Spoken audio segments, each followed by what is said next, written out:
ಶ್ರೀ ಗಣಪತಿ ಶಾರದಾ ಗುರುಭ್ಯೋ ನಮಃ.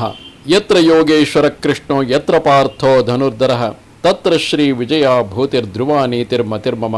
ಶ್ರೋತೃಗಳಿಗೆ ಶ್ರೀ ಅಳಸಿಂಗರಾಚಾರ್ಯ ವಿರಚಿತ ಶ್ರೀ ವ್ಯಾಸ ಮಹರ್ಷಿ ಪ್ರಣೀತ ಶ್ರೀಮನ್ ಮಹಾಭಾರತದ ಅಶ್ವಮೇಧಿಕ ಪರ್ವದಲ್ಲಿ ಕರಣ, ಕರ್ಮ, ಕರ್ತೃ, ಮೋಕ್ಷಗಳೆಂಬ 4 ವಿಭಾಗಗಳನ್ನು ಕುರಿತು ಬ್ರಾಹ್ಮಣ ದಂಪತಿಗಳ ಸಂವಾದಗಳು ಎಂಬ 26ನೆಯ ಅಧ್ಯಾಯಕ್ಕೆ ಸ್ವಾಗತ. ಇದೇ ವಿಷಯದಲ್ಲಿ ಚಾತುರ್ಹೋತ್ರ ವಿಧಾನವೆಂಬ ಇತಿಹಾಸವೊಂದನ್ನು ಉದಾಹರಿಸುವರು. ಇಲ್ಲಿ ಬ್ರಾಹ್ಮಣನು ತನ್ನ ಪತ್ನಿಗೆ ಆ ವಿಚಾರವನ್ನು ಹೇಳುತ್ತಿರುವನು. ಅದರ ವಿಧಿಗಳನ್ನೆಲ್ಲ ನಿನಗೆ ತಿಳಿಸುವೆನು ಕೇಳು. ಇದು ಬಹಳ ರಹಸ್ಯವೂ ಮತ್ತು ಆಶ್ಚರ್ಯಕರವೂ ಆದುದು. ಕರಣ, ಕರ್ಮ, ಕರ್ತೃ, ಮೋಕ್ಷಗಳೆಂಬುವು 4 ಹೋತ್ರಗಳು. ಇವು 4 ಲೋಕವನ್ನೆಲ್ಲ ವ್ಯಾಪಿಸಿರುವವು. ಹೋತ್ರಗಳಿಗೆ ಸಾಧನಗಳಾವುವು ಎಂಬುದನ್ನು ಮೊದಲು ಕೇಳು. ಮೂಗು, ನಾಲಗೆ, ಕಣ್ಣು, ಚರ್ಮ, ಕಿವಿ, ಮನಸ್ಸು, ಬುದ್ಧಿ ಇವು 7. ಅವಿದ್ಯೆಗೆ ಕರಣರೂಪವಾದ ಕಾರಣಗಳು. ಗಂಧ, ರಸ, ರೂಪ, ಸ್ಪರ್ಶ, ಶಬ್ದ, ನೆನೆಸತಕ್ಕುದು, ತಿಳಿಯತಕ್ಕುದು ಇವು 7 ಕರ್ಮ ಕಾರಣಗಳು. ಮೂಸುವವನು, ಸವಿಯುವವನು, ನೋಡುವವನು, ಸ್ಪರ್ಶಿಸುವವನು, ಕೇಳುವವನು, ನೆನೆಸುವವನು, ತಿಳಿಯುವವನು ಇವರು 7 ಮಂದಿಯು ಕರ್ತೃಗಳು.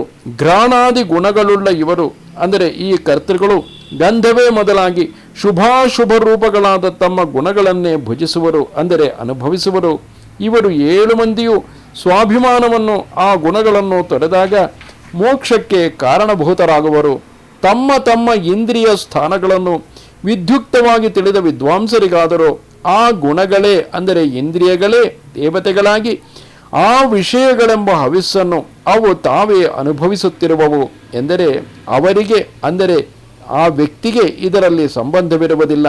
ಕೇವಲ ಇಂದ್ರಿಯಗಳೇ ಅವುಗಳಿಗೆ ವಿಷಯಗಳಾದಂತಹ ಆ ಇಂದ್ರಿಯಗಳ ಗುಣಗಳೇ ಅವುಗಳಿಗೆ ವಿಷಯವಾದಂತಹ ಬಾಹ್ಯ ವಿಚಾರಗಳನ್ನು ಅದನ್ನು ಹವಿಸ್ಸಾಗಿ ಅನುಭವಿಸುತ್ತಿರುವವು. ಹವಿಸ್ಸುಗಳನ್ನು ಅನ್ನಗಳನ್ನು ಭುಜಿಸುವವನು ಅಂದರೆ ಭೋಕ್ತೃವು ಅದರಲ್ಲಿ ಮಮತೆಯನ್ನು ಇಡುವುದರಿಂದಲೇ ಆ ವಿಷಯದಲ್ಲಿ ಮಮತೆಯನ್ನು ಇಡುವುದರಿಂದಲೇ ಕೆಡಿಸಲ್ಪಡುವನು.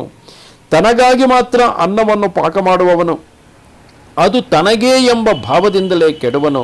ಅಂತಹವನು ಭುಜಿಸಬಾರದುದನ್ನು ಭುಜಿಸಿದವನಂತೆಯೂ ಮದ್ಯಪಾನ ಮಾಡಿದವನಂತೆಯೂ ಅಪೇಯ ಪಾನ ಮಾಡದ್ದನ್ನು ಪಾನ ಮಾಡಿದವನಂತೆಯೂ ಆಗಿ ಅದರಿಂದಲೇ ಕೆಡುವನು. ಅವನು ಅನ್ನವನ್ನು ಕೊಲ್ಲುವನು. ಅನ್ನವು ಅವನನ್ನು ಕೊಲ್ಲುವುದು ಎಂದರೆ ಇಂದ್ರಿಯಗಳನ್ನು ಅವನು ಕೆಡಿಸುವನು. ಆ ಇಂದ್ರಿಯಗಳು ಅವನನ್ನು ಕೆಡಿಸುವವು. ಅವನು ತಾನು ಕೆಡಿಸಿದ ಅನ್ನದಿಂದಲೇ ತಾನು ಕೆಡಿಸಲ್ಪಡುವನು. ಈ ಸೂಕ್ಷ್ಮವನ್ನು ಅರಿತವನು ಆ ಅನ್ನವನ್ನು ಸರಿಯಾಗಿ ಭುಜಿಸಿದರೆ ಅಂದರೆ ಬಾಹ್ಯ ವಿಷಯಗಳನ್ನು ಇಂದ್ರಿಯಗಳ ಮೂಲಕ ಸರಿಯಾಗಿ ಭುಜಿಸಿದರೆ ತಾನೇ ಈಶ್ವರನಾಗಿ ಅನ್ನಾದಿಗಳನ್ನು ಉಂಟು ಮಾಡಬಲ್ಲನು. ಅಂದರೆ ಹೊರಗಿನ ದೃಶ್ಯರೂಪವಾದ ಜಗತ್ತನ್ನು ವಿಷಯ ಪ್ರಪಂಚವನ್ನು ನಿರ್ಮಾಣ ಮಾಡಬಲ್ಲನು. ಆಗ ಅವನಿಗೆ ಆ ಅನ್ನದಿಂದ ಅಂದರೆ ಹೊರಗಿನ ವಿಷಯ ಪ್ರಪಂಚದಿಂದ ಯಾವುದೇ ದೋಷ ಉಂಟಾಗದು.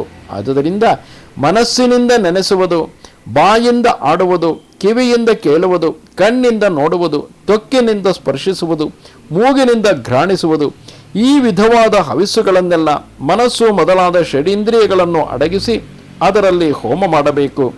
ಪ್ರಿಯೇ, ನನ್ನ ಶರೀರದೊಳಗೆ ಬ್ರಹ್ಮರೂಪವಾದ ಅಗ್ನಿಯು ಜ್ವಲಿಸುತ್ತಿರುವುದು.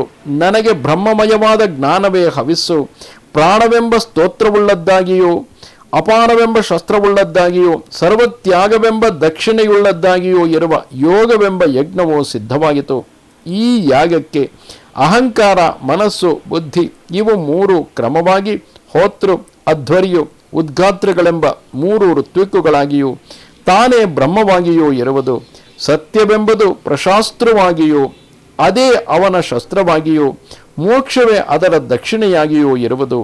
ವೇದಜ್ಞರಾದ ವಿದ್ವಾಂಸರು ಈ ವಿಷಯದಲ್ಲಿ ಹಲವು ರೊಕ್ಕುಗಳನ್ನು ಪ್ರಮಾಣವಾಗಿಯೂ ಹೇಳುವರು. ಭಗವಂತನಾದ ನಾರಾಯಣನನ್ನು ಹೊಂದುವುದಕ್ಕೆ ಪೂರ್ವಕಾಲದಲ್ಲಿ ಇಂದ್ರಿಯಗಳನ್ನು ವಶಪಡಿಸಿಕೊಂಡ ಮಹನೀಯರು ಅವನ ವಿಷಯವಾದ ಸಾಮಗಳನ್ನು ಗಾನ ಮಾಡುವರು. ಆ ವಿಷಯದಲ್ಲಿ ನಿದರ್ಶನಗಳನ್ನು ಹೇಳುವರು. ಎಲೈ ಪ್ರಿಯೇ, ದೇವನಾದ ಆ ನಾರಾಯಣನೇ ನಮ್ಮೆಲ್ಲರಿಗೂ ಅಂತರಾತ್ಮನಾಗಿರತಕ್ಕವನೆಂಬುದಾಗಿ ತಿಳಿ. ಇದು ಶ್ರೀಮನ್ ಮಹಾಭಾರತದ ಅಶ್ವಮೇಧಿಕ ಪರ್ವದಲ್ಲಿ 26ನೆಯ ಅಧ್ಯಾಯವು. ನಮಸ್ತೆ ಶಾರದೆ ದೇವಿ ಕಾಶ್ಮೀರ ಪುರವಾಸಿನಿ ತ್ವಾಮಹಂ ಪ್ರಾರ್ಥಗೆ ನಿತ್ಯಂ ವಿದ್ಯಾದಾನಂಚ ದೇಹಿಮೆ. ನಮಸ್ಕಾರ.